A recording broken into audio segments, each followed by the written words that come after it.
राजधानी दिल्ली में 1 जुलाई से 10 साल पुरानी डीजल कारों और 15 साल पुरानी पेट्रोल कारों पर बैन लगा दिया गया है। इन्हें पेट्रोल डीजल नहीं मिलेगा और सड़क से हटना होगा।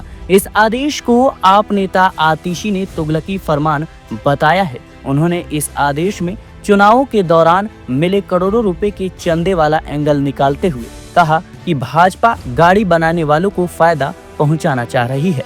इसके साथ ही बताया कि गाड़ी की उम्र और प्रदूषण का कोई संबंध नहीं है। भारतीय जनता पार्टी की दिल्ली सरकार ने दिल्ली के लोगों को परेशान करने के लिए एक तुगलकी फरमान निकाला है, जिसके तहत 10 साल से पुरानी गाड़ियों को फ्यूल नहीं मिलेगा, 10 साल से पुरानी गाड़ियों को सड़क से हटना पड़ेगा और इस तुगलकी फरमान से एक झटके में 62 लाख व्हीकल्स को सड़क से हटना पड़ेगा, जिसमें 40 लाख टू व्हीलर शामिल है, जिसमें 20 लाख गाड़ियां शामिल हैं। दिल्ली के आम लोग टू व्हीलर के माध्यम से, मोटरसाइकिल के माध्यम से अपने ऑफिस जाते हैं। 40 लाख मोटरसाइकिल और टू व्हीलर के ओनर्स अब क्या करेंगे? वो कैसे ऑफिस जाएंगे? वो अपनी दिनचर्या कैसे पूरी करेंगे?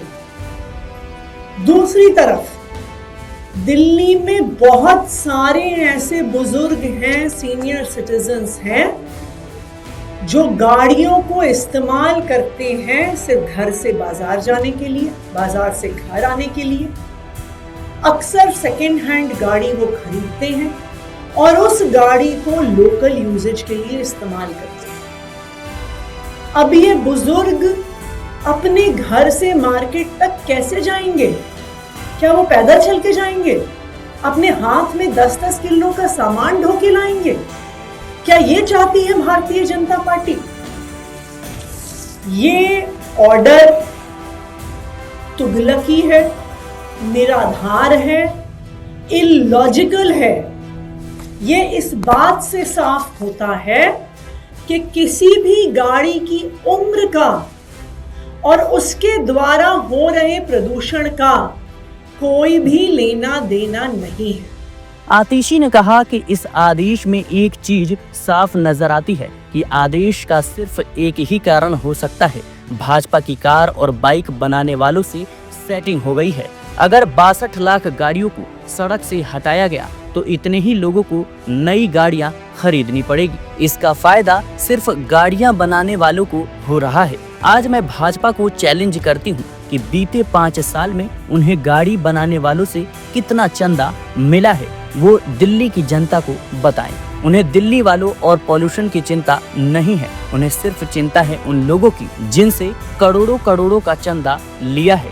आतिशी ने रेखा सरकार पर हमला बोलते हुए इस आदेश को तुगलकी फरमान और निराधार बताया। उन्होंने कहा कि इस आदेश का गाड़ी की उम्र और उससे होने वाले प्रदूषण का कोई लेना देना नहीं है। अगर गाड़ियों को अच्छे से मेंटेन किया जाए तो पुरानी होने पर भी पॉल्यूशन नहीं करती। आपको बता दें दर्शकों कि सरकार के इस फैसले के बाद एक झटके में करीब 62 लाख गाड़ियों को सड़क से हटना पड़ेगा। इसमें 40 लाख दो पहिया और 20 लाख कारें शामिल है। दिल्ली के आम लोग 2 पहिया से ऑफिस और काम पर जाते हैं। अब ये लोग कैसे अपने काम को पूरा करेंगे? दूसरी तरफ दिल्ली में बहुत से ऐसे सीनियर सिटीजन हैं जो गाड़ियों का इस्तेमाल घर से बाजार आने जाने के लिए करते हैं। ये लोग लोकल यूजेस के लिए सेकेंड हैंड गाड़ियों को खरीदते हैं। अब ये कैसे अपना काम करेंगे? Bureau report, media 24/7 Delhi.